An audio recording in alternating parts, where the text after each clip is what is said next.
Shelley Stokes Hammond is a daughter of former Ohio Congressman Louis Stokes and a niece of former Mayor Carl Stokes. In this interview, which occurred in two segments on January 28, 2022 and March 3rd, 2022, she discusses her upbringing in Cleveland, growing up in a Ludlow neighborhood, attending Shaker Heights High School, and her master's thesis on the Ludlow Community Association. Alrighty. Hello, I am Aaron Fountain, and I am speaking with Shelley Stokes Hammond. Today is January 28th, 2022. Alrighty, Shelley, so are you ready? I'm ready, Aaron. Okay, so first question I'd love to ask everybody is tell me about yourself. Where were you born, grew up, your parents, and childhood upbringing? Okay, well, first of all, I was born quite a while ago now. November 13th, 1950, in Cleveland. I was born at the McDonald House in University Hospitals. That winter, Cleveland had a historic snowstorm, so all the rest of my life that my father was living, whenever my birthday came, he would say, "Boy, I'll never forget that year you were born and came in here with that snowstorm." And it was a really historic storm for Cleveland. But anyway, my father is Louis Stokes, and my mother was Mildred Sharpley. They met while they were in college at Western Reserve University. And then when I was around 7, they divorced. We spent about a year with my mother, and then they both wanted custody, and they wrestled with that, and ultimately they agreed that we would live with my father and my grandmother and still have my mother be a significant part of our lives, and that's how it worked out. So we were living on East 105th in Garfield when my parents divorced. And then when we started living with my father, we moved over into the Mount Pleasant area with my grandmother. She had a house on East 149th and Bartlett. And then from there, we ended up moving into the Ludlow neighborhood. Both my parents remarried, and so I ended up growing up, with all four of them in my life. Oh, okay. So I know about your father because he's a former politician. What did your mother do for a living? Well, my mother, when they met, she actually started Western Reserve University at the age of 16. And she was majoring in languages, and she had a real interest in journalism. She actually had the first talk show by an African-American female in Cleveland while she was carrying my brother Chuck. He was born in 1954. But she ended up not continuing her college education once they had children, and she ended up not going back until later after she had remarried, and then she went on and got her bachelor's, her master's in education, and she was one of the first principals over on the west side of Cleveland, and that's what and she was a very good writer, speaker, photographer. She liked tennis. Oh, okay. Now, I know you do have a very interesting family history. I know I've heard in an interview they said your mother worked as a maid in the Ludlow area and then later became a resident. And you said your father was encouraged to move there. So I'm kind of curious what influenced them to move there and what was their reaction? Well, actually, I was thinking about that, and I did not know why we moved there until I was working on my master's thesis, and I interviewed my father and my stepmother, Jay Stokes. And so I interviewed them together, and I asked, why did you decide to move into the Ludlow neighborhood? And that's when my father said, well, by virtue of my work in civil rights, a lot of people thought that it might be really nice. I might really like to raise my family there. And he explained that the word was that it was this experiment to see if they could successfully integrate and make things work. And he liked the idea of us growing up in a diverse community. And he also felt that classes were less crowded and there would be more educational opportunities there. But really, there was nothing different in our family between the two neighborhoods, because you had people that had the exact same goals in Mount Pleasant. And when we lived on Garfield in the Glenville area, you always had Black families that were striving to get the most for their children. It was just the system that was restricting us from being more mobile and having access to suburban communities. But people in the other neighborhoods had just as much pride, and their goals were just as high, and they worked just as hard for their children. So I was happy with my friends, my school, and the house we lived in Mount Pleasant, and well as in the Ludlow community. Okay, that makes sense. I know it was a upper middle class neighborhood. So yeah, I know your family moved there in 1960. So do you have like any memories of the neighborhood, like in the early years when you were living there? I think we moved there in 61. I have to double check that. I think it was the winter of 1961. And it was winter, and I noticed that a lot of kids skated at an ice rink in the community. And that got my attention. And so for that Christmas, I wanted a pair of ice skates so I could do what other kids in the neighborhood were doing after school and on the weekends. Other than that, I just, my next door neighbor, the Fonaroff family, Mm-hmm. I was excited because they had a daughter who was in the same grade as me. So she and I were in 5th grade together. That was exciting. Mm-hmm. And, I quickly adjusted. The other thing is I felt like I had teachers that cared about me in both school systems. But what was very nice is I felt a real push for learning how to research when I was attending Ludlow Elementary School. We had this teacher by the name of Mrs. Link, and she actually would sign her name and draw the links of a chain. Okay. And she took one of my reports, and she took it down to the principal, Mrs. Foss, and they both, really thought well of it, and they put it in the window display case outside the principal's office. And so that really fed well into my spirit, because I knew at 8 years old that I really wanted to be a writer. And so that was very encouraging. I noticed a greater emphasis on vocabulary. We actually had little vocabulary books that was, and the research. Those things I felt were a little different from what I had experienced before. Okay, I would say, as somebody who personally attended a diverse school, I imagine, you see people who are successful in different races and people who are a little like average or lackluster in different races. So I imagine there wasn't like any kind of like, association with certain racial stereotypes as a young kid. Exactly. I really did not have a sense of that. I did notice that people were different colors, but it was just like noticing what somebody wears, or the different colors of birds or flowers. I had not yet learned to associate race with discrimination. Mm-hmm. At that point, I had not learned.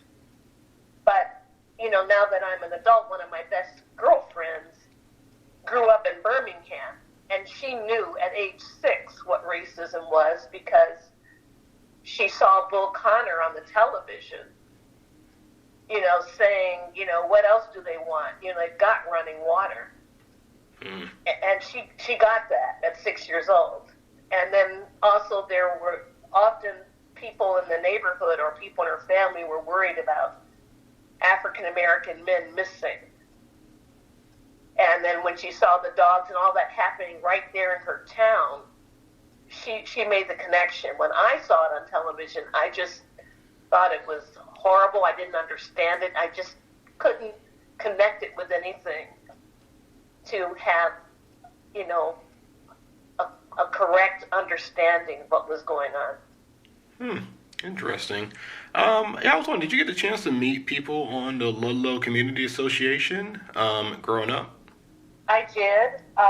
Let's see. Well, first of all, our next door neighbors, the Fonaroffs, they were some of the founders of the LCA.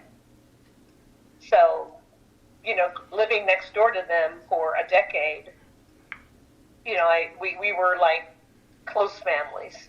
My sister Angie took Hebrew lessons with Paul Fonaroff. I went over to their house and, when they would light the menorah, for Hanukkah.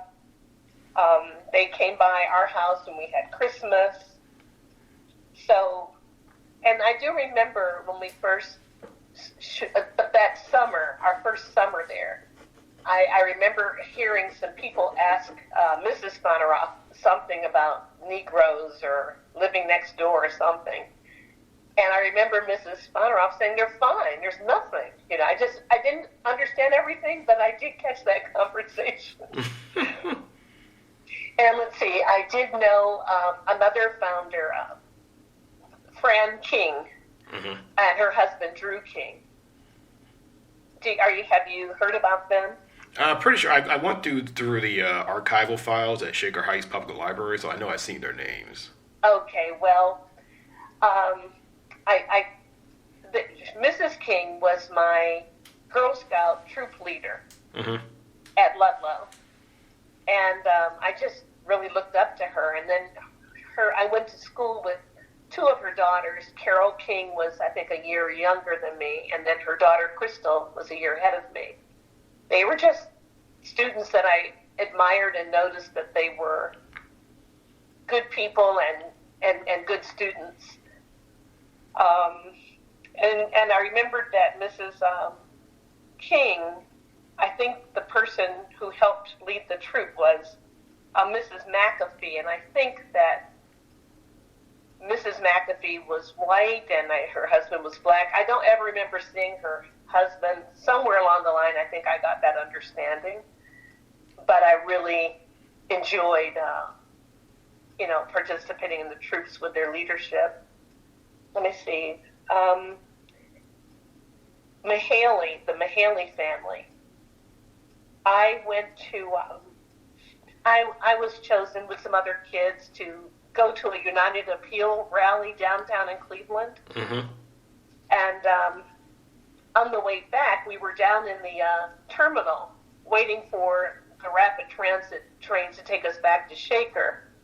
And it was Mrs. Mahaley was was the parent who was taking us kids. And then some man up on the main floor of the Cleveland terminal tower, he looked down the stairwell to where we were waiting for the train, and he hollered out at her nigger lover. And he was really angry. I never forgot that. And when I went home, I told my father, and he just shook his head and kind of chuckled, but we never really talked about it. So I still didn't really know what it all meant. I just knew it was hostile. And Mrs. Mahaley said, come children, come. And she gathered us, and she was trying to find a place for us to be safe. Let's see, who else did I know? The Poster. I did not know the Poster family as a child, but federal judge Dan Poster and I were in the same class. His parents were also founders of the Ludlow Community Association.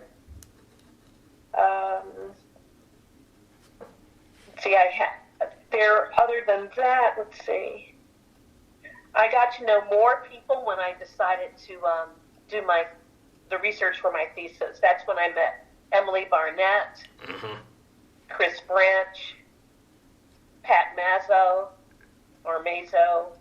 Fran and David Namkoon, Joan Campbell, Mimi Sobel, and Stuart Wallace. Hmm. And so I interviewed all those people for my master's thesis. Oh, okay. I think I saw Tom Shalimsky's name too.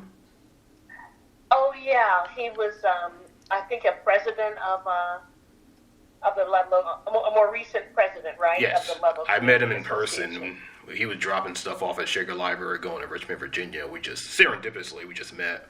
Oh, how nice! Yeah, he gave his contact information, so that was interesting. Oh, that's beautiful. Mhm. Yeah, he was a nice person. Okay. It's kind of curious, the incident you said that happened downtown, because Ludlow did seem like this very unique community. So did you experience similar episodes when you were around the Cleveland metro area? No, that was the only incident I experienced. You know, I do have the names of classmates of mine that I'm still in touch with. And one family, the Tiff family, they were super talented in music and athletics. Mm-hmm. So Michelle Tiff was an incredible pianist. And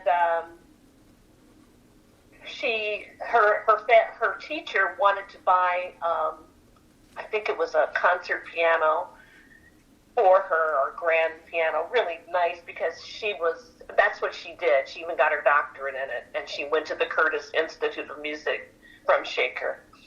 But when they had found the piano from somebody in Shaker, and that when that person found out it was for Michelle, and Michelle was black, the person didn't want to sell it, but her music teacher took care of that, and they got the piano. But her music teacher was white and not racist and dealt with the racism. So, and then I did not experience racism myself until high school at Shaker. And it was mainly it was this one guidance counselor, and as an adult, I found out she was doing this to everybody. Hmm. Like, what was she doing? Well, in my case, my first few weeks in the high school, she had me called out of class to meet with her about my schedule, and then she said, "Well, you must have worked awfully hard and must have stayed up awfully late while you were studying when you were at Woodbury." And I said, "No," and she said, "Well, I don't know how else you could have gotten these grades," and I just didn't understand why she would say something like that. I just couldn't. And then she said, "Well, your IQ doesn't indicate you should be able to get grades like this." Mm. So the only thing that saved me is that after we started at Ludlow, they did do some IQ tests, and I overheard my father telling my stepmother, "Hey, look at this! All three of the kids have all their IQ scores are around the same." And then they were always talking about how brilliant my sister Angie was because she read all the time. So I decided that I was okay. If I got a score around Angie, I must be okay. But it was hurtful, and it did affect me still, you know. Then when I started working for Howard University, and we were in a meeting with other people doing development work for Howard, and somebody brought up the fact that she had had that exact same experience, and then so many other people in the room who had gone to integrated schools had that experience with white counselors. Mm. And I do know people who are white who had terrible counselors too. Mm-hmm. And the friend I told you about who grew up in Birmingham, she had a black counselor who would not discuss going to college with her because she was from the lower economic class in Birmingham. Mm. He just totally discounted her. And yet she was valedictorian of the class. Oh, wow. She ended up, and she only went to college because a neighbor encouraged her to apply, and she got a full scholarship to Tuskegee. So, you know, these things do happen, you know, irrespective of race. Sometimes it's just a character issue in addition to racial issues. Okay, that's interesting. Because I don't know if you know, my research looks at high school student activism in the 60s and 70s, and I do come across incidents like that. Really? No, Yeah, I don't know so about the that. anti-Vietnam War activism, Black Power, feminism, all in the high schools. Yep, that's what I study. Oh, that's interesting. I would love to read it. Oh, okay. I can send you an article I published about it. I haven't written a book yet. I would love to read it. Okay. Because I don't know. I'm pretty sure stuff happened at Shaker, but I don't know. I never asked or looked.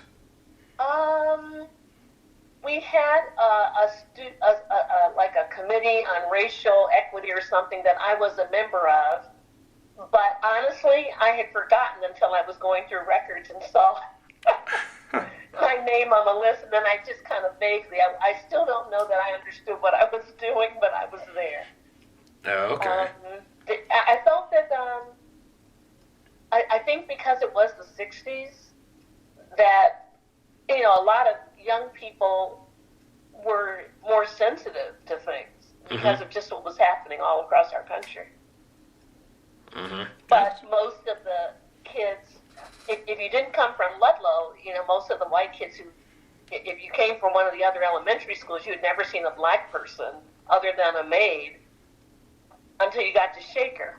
So I only had one white student ever say anything unkind, and I don't know that it's race, but I kind of feel like it might have been. What did they say? I was trying really hard to do well, and I think we were comparing grades, and then she basically told me, I'm going to leave you in the dust, and you'll see, I'm going to make it, you aren't, and I was like, what would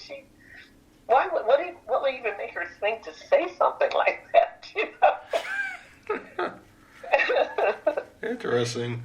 I listened in the oral history interview. They said in high school, that's when you start to know race, and then students start to segregate themselves.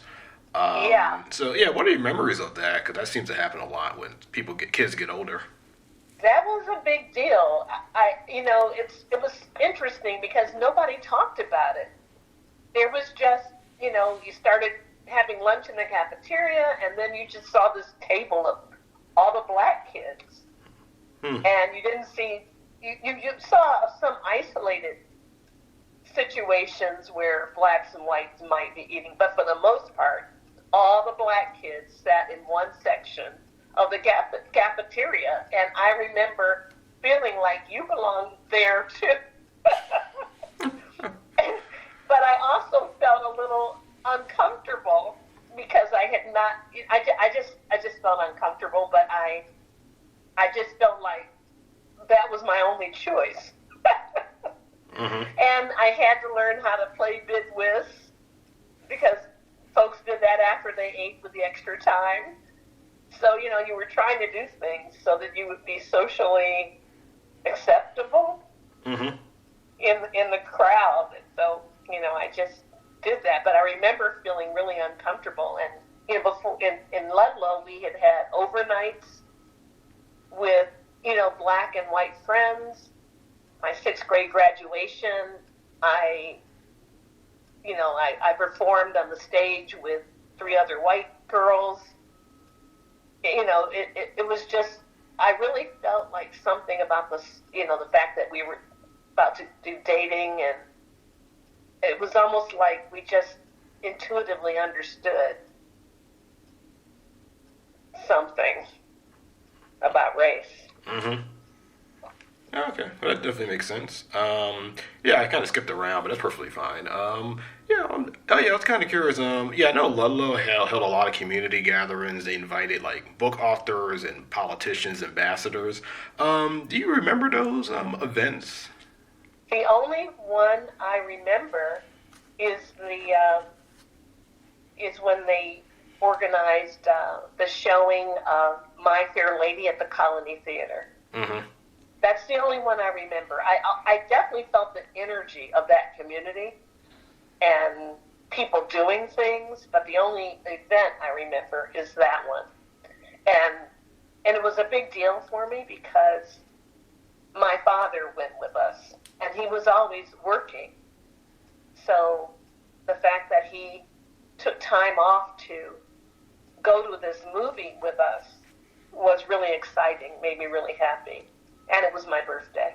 Oh. But I remember feeling like, wow, you could just feel the energy of the whole community coming together. I did not know that they were raising money to help provide mortgage loans, second mortgages for whites who were being denied loans by banks that were trying to stop them from moving into the Ludlow neighborhood. I did not know that my father had purchased a certificate of stock for that reason as well. But he did, I did not know any of that until I did my thesis, and then he just happened to say, yeah, I did that. So he shared it, so I was able to put the image in my thesis, but he told me that it was really hard for him to find that $100. Oh, that's interesting. Yeah, I've seen events, Ellis Fitzgerald, the Fifth Dimensions. I've seen photographs of that event at the Ludlow. I do know people whose parents went to those events, and I'm happy to give you their names. I am sure Brian Walker, his parents were founders of the LCA. They lived on the corner up the street from us. His mother's still living, but she has dementia. And let's see, he's the only one I think whose parents made. Oh, and all the King family, Carol and Crystal, are still in the Cleveland area. And I'm sure they have photographs of their parents at some of those events. Oh, okay. Yeah, you can find. So I found plenty of photographs at the Shaker Public Library of people who just. Okay, so you're good. It's an interesting collection of people coming together and just piling to whatever they had. Interesting. Well, I need to go back there again and see what else they have since I did this. It's an interesting collection. I know that you babysat for the Milters. So I was kind of curious that how are they like at people? Do you have any memories of babysitting their children? I just remember going there one time, and her child was an infant. So I didn't really have to do that much, but I just remember thinking that their house was really pretty.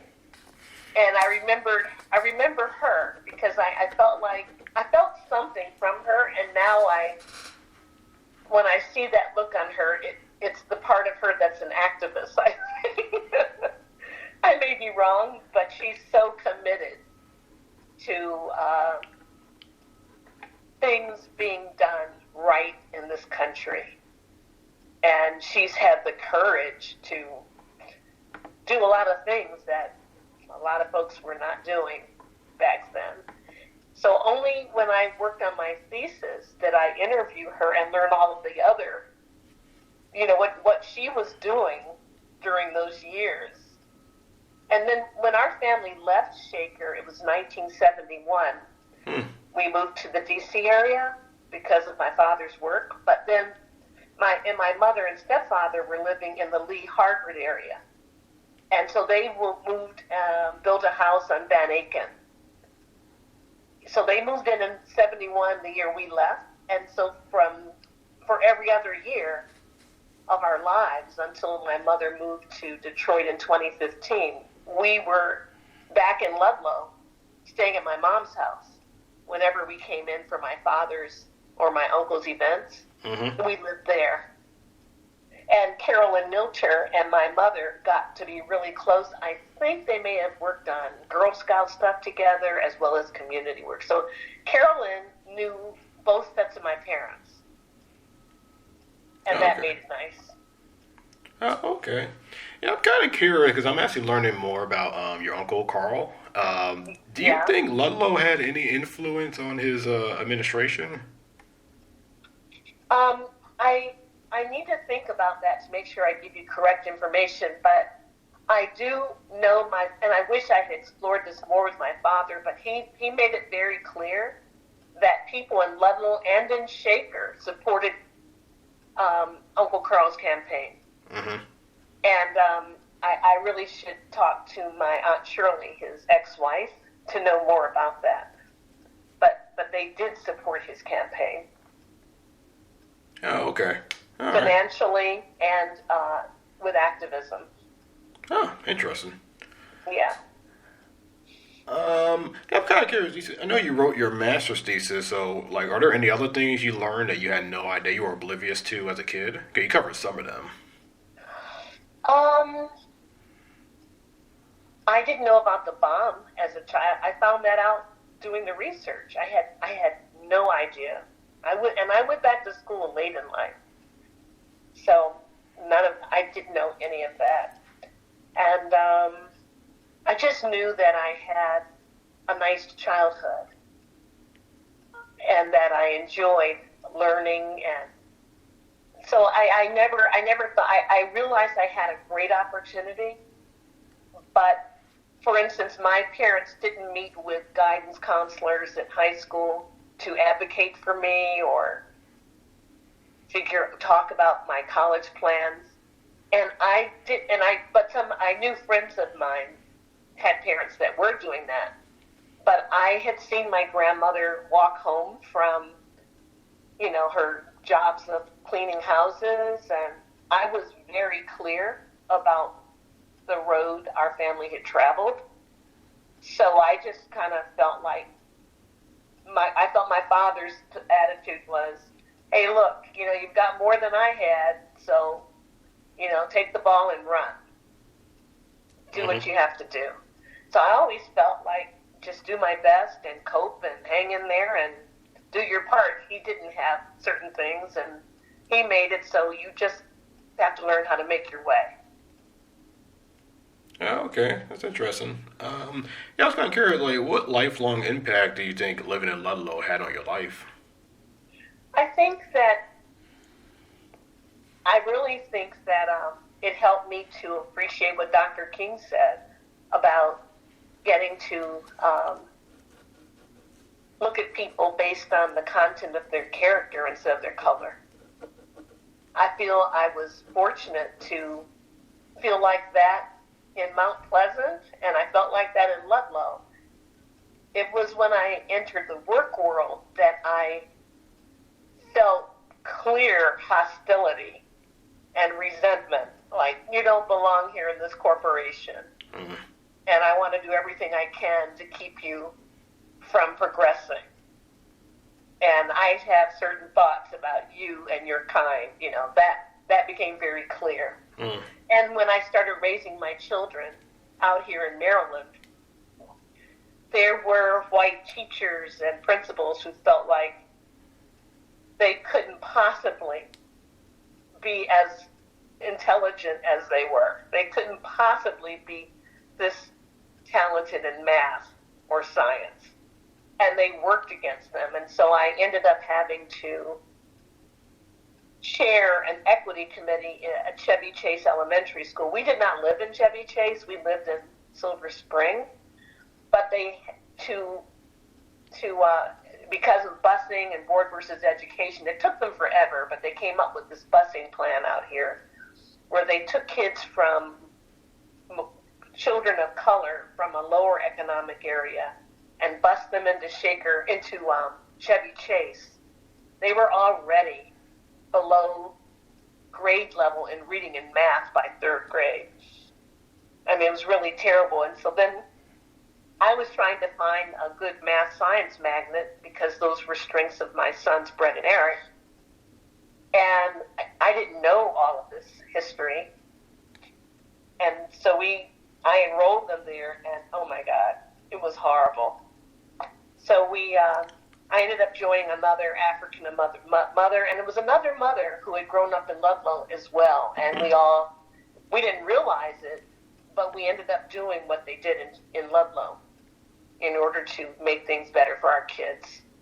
And we were joined by other white parents who did not want their daughters discriminated against as our children were being discriminated against. So that's one thing. I mean, at Ohio University, I was the only black person who sang in the Ohio University choir. I didn't think about it. I just said, I want to sing. So I joined the choir. I also joined my sorority, and I sang, with the Deltas. But as president of the Delta chapter there, I would go to... This is the beginning of the second interview.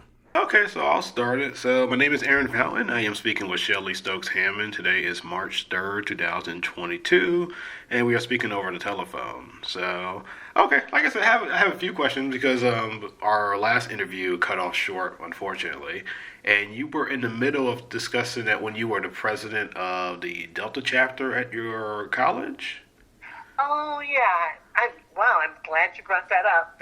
Yeah, I think I was just trying to say that we were, as I understand it, there weren't that many of us African Americans at Ohio University.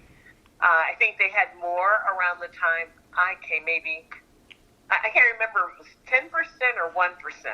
It was really small. But I was comfortable because of growing up in Shaker, which was diverse.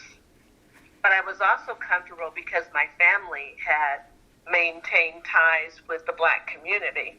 So we, attended a black church. With their campaigns, they always took us into the black, a predominantly black community. We had started out in a black community. I didn't understand all of those different things the way I do now and as I grew up.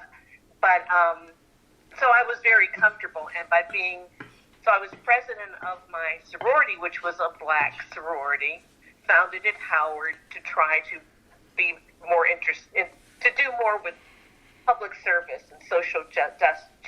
It was Delta Sigma Theta. But at the same time, as president, I would have to meet with the presidents of other sororities on campus that were all white. And so I was comfortable, walking in both worlds. And I guess it's something that W.B. Du Bois talked about, the souls of black folks, that you have this two-ness where you are, so maybe it really wasn't a big deal. Maybe I was just doing what he described all along. Oh, okay. Yeah, I know exactly what you're talking about. I think it's the double veil, or if I'm correct. Yeah, I think that's what it is. You don't really know it's happening, but it does happen. Oh, okay. This relates to your thesis. So I'm just kind of curious. How was it like to interview? Like, how did you go about finding people to interview, and how was it like interviewing them? It was wonderful, but I wonder if it's okay if I just go back a little bit. Oh, that's fine. To explain how the whole thing came about. Okay. I knew I wanted to get more education. It was more difficult once I became a mom and a single mom of 3 kids. Of course, they were my priority, and working to support them was also priority. However, and I always took advantage of wonderful opportunities with all my jobs to keep learning. But I really wanted to go back to school and get more degrees and so forth, and I wasn't sure what to specialize in. But I had gone back to my grandmother's home place because I can't remember if you and I talked about how I did not know about slavery until I took a course at Ohio University while I was there. And that was around 1970. And I did not know about slavery, and so I'm telling my great-grandmother wanted to know, what are you learning about in school? And that was the most fascinating thing to me, the black history I was learning. And so I assumed she didn't know it either, because nobody had talked about it in the home. And I started running the whole story down to her, and she eventually stops me when I get to sharecropping.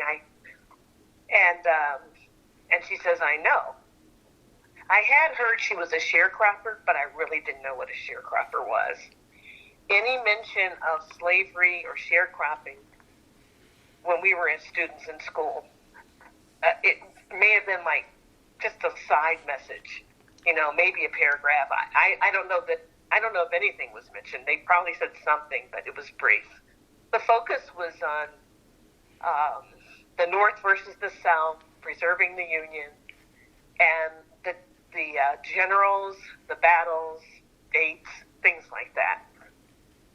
So anyway, recover a little bit. I felt bad because I was teaching my grandmother something that she knew but had, for some reason, never talked about.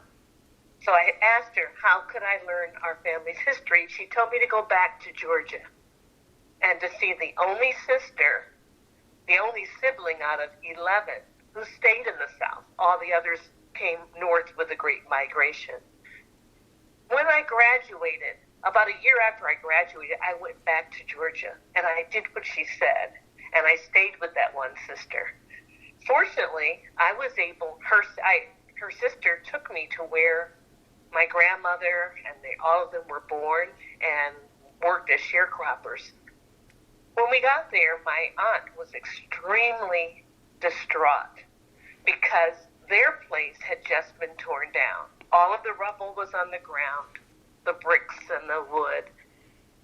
But the place that their next door neighbor's place was still standing.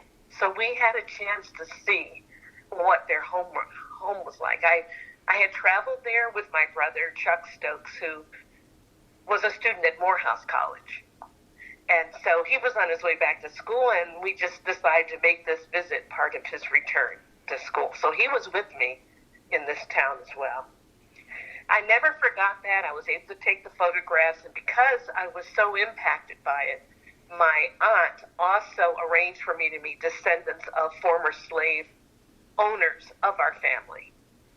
My brother and I were a little uncomfortable about that because at that point I was very clear about race and our history.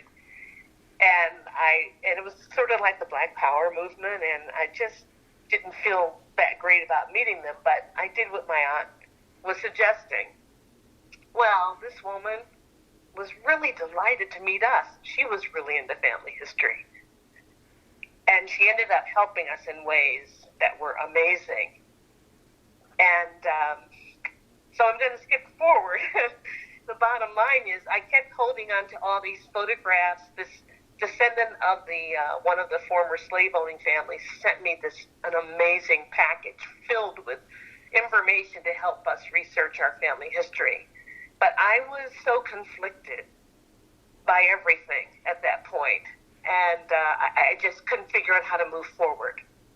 And so I get married, I have kids, and I work, but I periodically keep going back to these photographs and back to these amazing documents that were sent to me.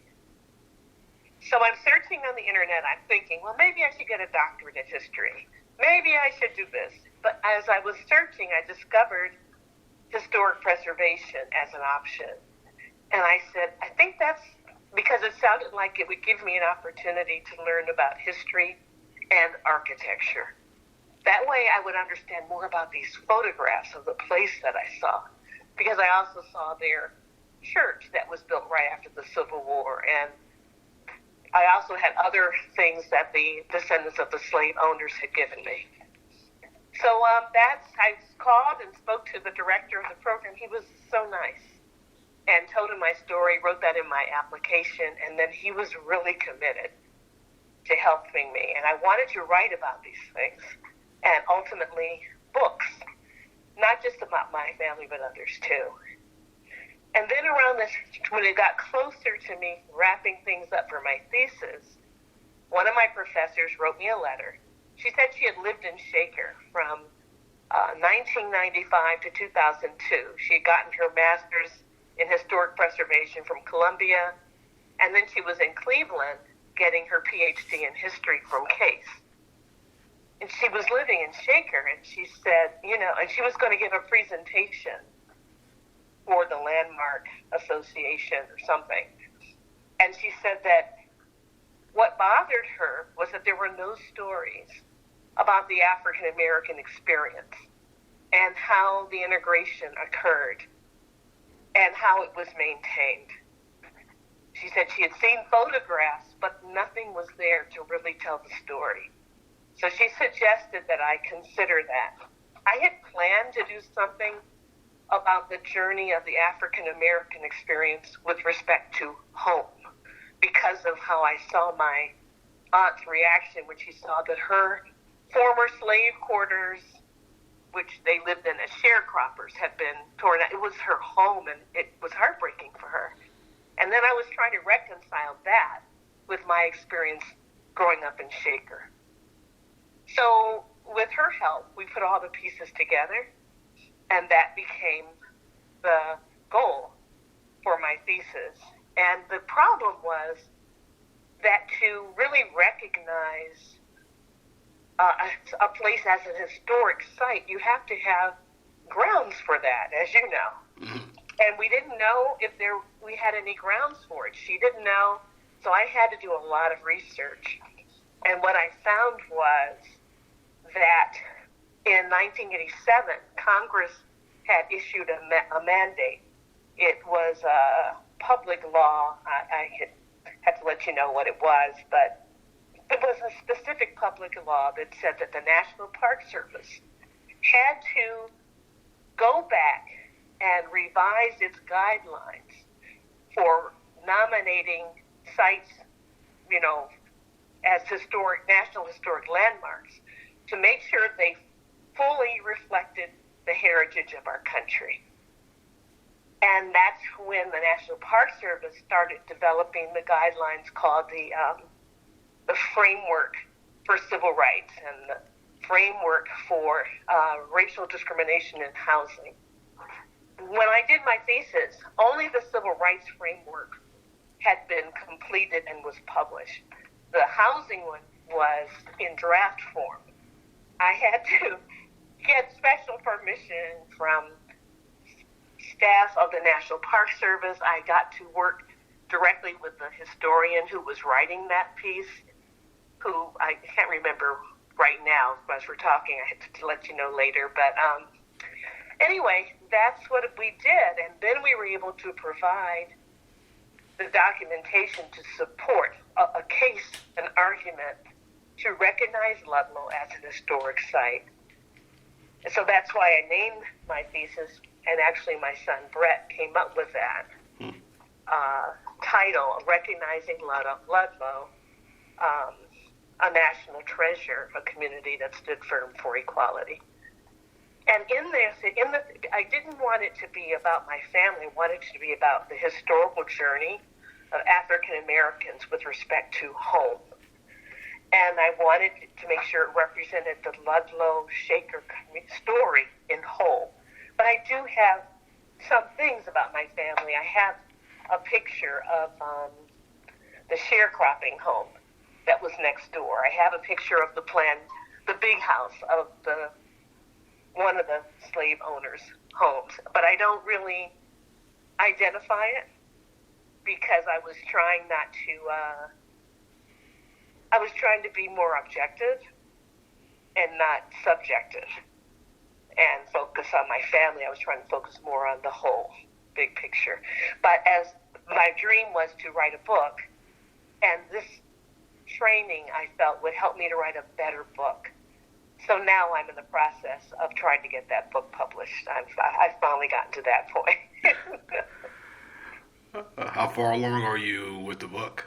I've really written every chapter. However, through guidance from different people, I have revised my table of contents, and I have prepared my proposal. And so now I am rewriting the chapters to support the revised table of contents. But I am proceeding with reaching out to publishers as I keep writing, even though I know some of them may ask me to make changes. Oh, okay. Yeah, that's usually how it works. It's better to be work in progress. I published a few articles, and I published this thesis, but I had not really done books, and so this is my first experience. Okay. Now, I'm kind of curious, because somebody who does research a lot, one thing I know is that normally you tend to find what you're not expecting. So I'm like, did you come across anything during your research that was kind of a surprise to you or a bit shocking? That's a really good question, and I know the answer is yes. Let me see if I can just think off the spot of some of the things I found.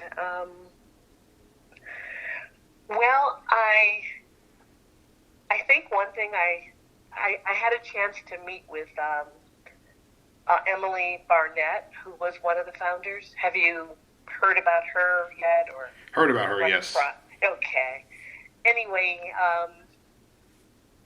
that was when I learned, listening to her and telling me how, they had an apartment, that they, they were a young couple just trying to get on their feet. They had a baby on the way, and I think one was here, and they needed a house. It was just, and then she said, she hadn't really paid much attention to the bombing and the for sale signs that were flying up because her life was so full with a newborn baby. And then she goes out to take the baby for a walk, and then she sees all these for sale signs.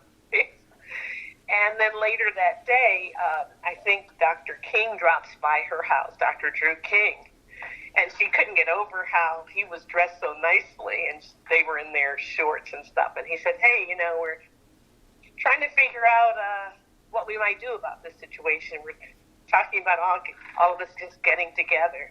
Would you like to come over? And I did all of it. It was just so, I loved hearing how it just sort of happened. Just human beings, neighbors, ordinary people coming from two different backgrounds. They were Jewish, and Dr. King, African American, who grew up in the Tuskegee environment, saw Dr. George Washington Carver, had gone to Harvard for undergrad, but was in the choir. So these are other stories that surprised me that I got from Mrs. Fran King, and how the discrimination he encountered, and because of that, because one of his professors took a stand, he took a stand also about the discrimination. He couldn't go to the med school. And so though these are the backgrounds people are coming from that led them to say, you know what? And like Emily's husband, she gave me this beautiful piece that he wrote about his life. And he just said, he found his voice. And he said, I like it here. I don't want to leave. He had grown up there as a child. And he didn't like the idea of running away from a place that he loved. He always felt that the Ludlow community was the prettiest of all the elementary school districts in Shaker. So those things surprised me. It also surprised me when I did my research. I did not realize one thing that I learned was, like, for example, the historic register, the national landmark criteria, talks about this amazing railway system that's integrated so beautifully into the suburban community, and it is. However, the other thing it does not mention is, and it talks about how it was also great for the white males who were commuting to their professional jobs downtown in Cleveland. So in 20 minutes, they could be downtown, and that means they only needed one car. Their suburban wives could have this one car. But that wasn't the case for African Americans. In 1920, I think it said that there were only like 50 African American domestic workers who were working in the Shaker community. But by 1930, when that railway system opened, there were 367. And then in 1940, like 582, and 1955, 58. And my grandmother, she would have been taking the railway system to work there as a domestic worker. And Irwin Barnett, Emily Barnett's husband, said, I think it was Bernie Isaacs said, they were invisible. They were totally invisible. And so what the Congress was saying, you need to update these nominations to show the full history. So don't just talk about how the beautiful architecture, the brilliant engineering concept the Van Swearingens had, which they deserve credit for that. But also talk about who else was riding those cars, who was invisible, but how people in that community at a certain point decided, hey, we have to do something different here. And that's how people like myself ended up being able to grow up there. Mm-hmm.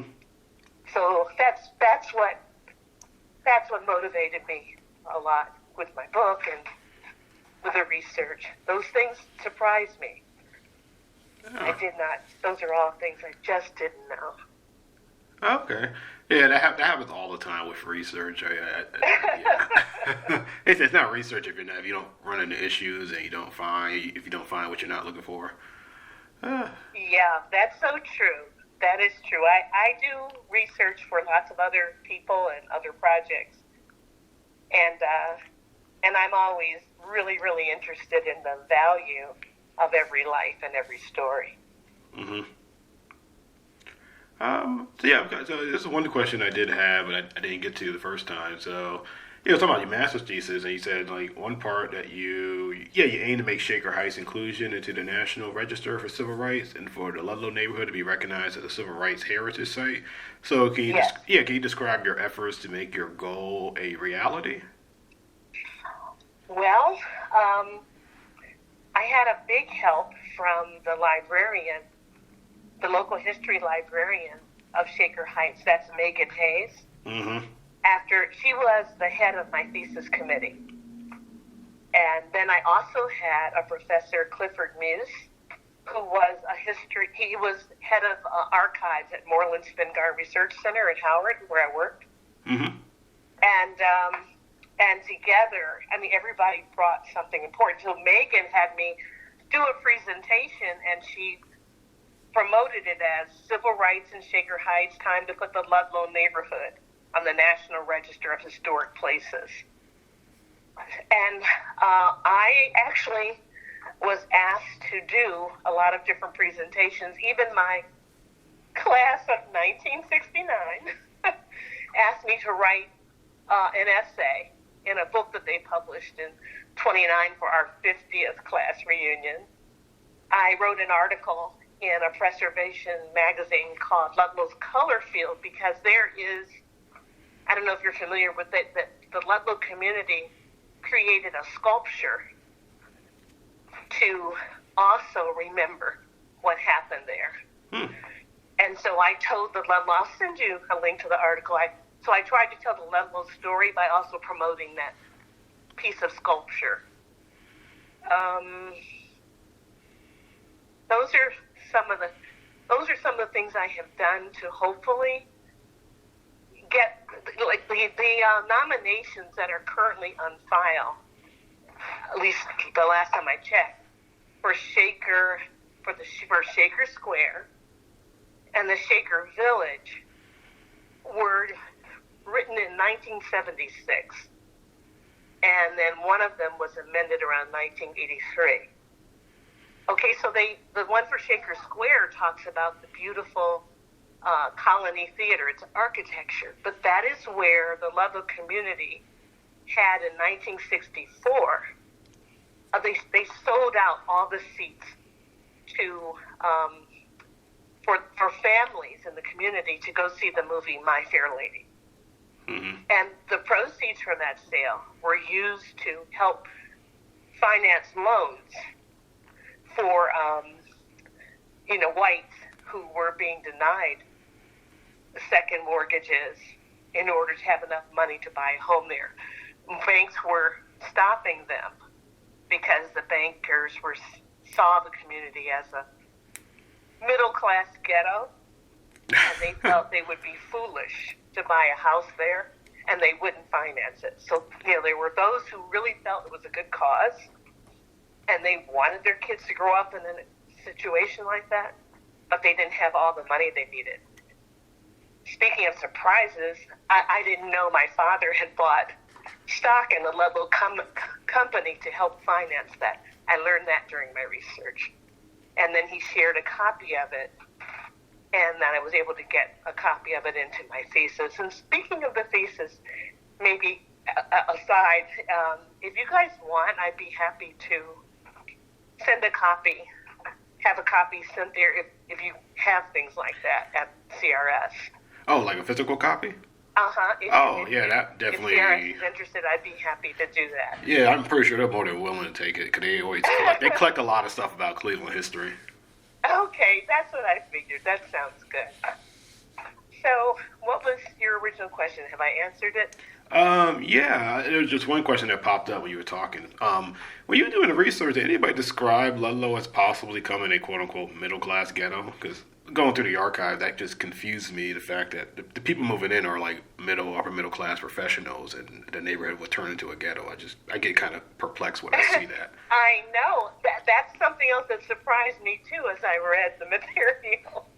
But that's exactly what the concern was. I think that Brian Walker, the classmate I mentioned earlier, one thing he said at our reunion is, he said to everybody, hey, look, black people are not a monolith. But I do think that, unfortunately, to a great extent, the world or Americans think of black people and they go straight to certain, negative connotations with respect to class. It's just part of the unfortunate history of racism. Mm-hmm. And so when you think about black people moving to a neighborhood, I don't think the bankers first thought, oh, no. They knew they might be, lawyers, doctors, teachers, but I don't think that thought stayed there too long.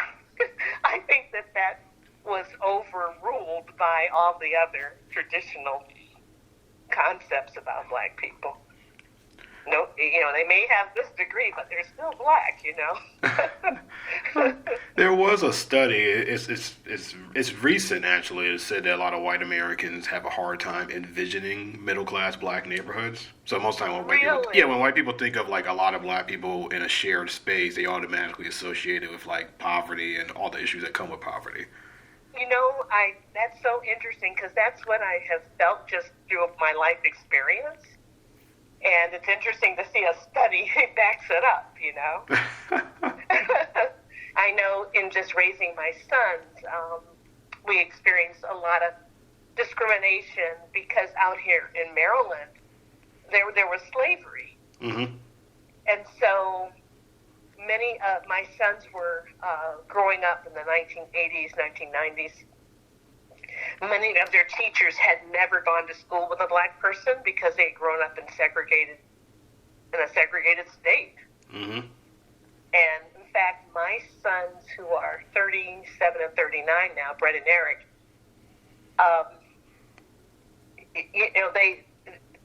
they were just implementing busing, when they were in the late 1980s, even though it had been ruled in 1954. The state was wrestling with how to do this.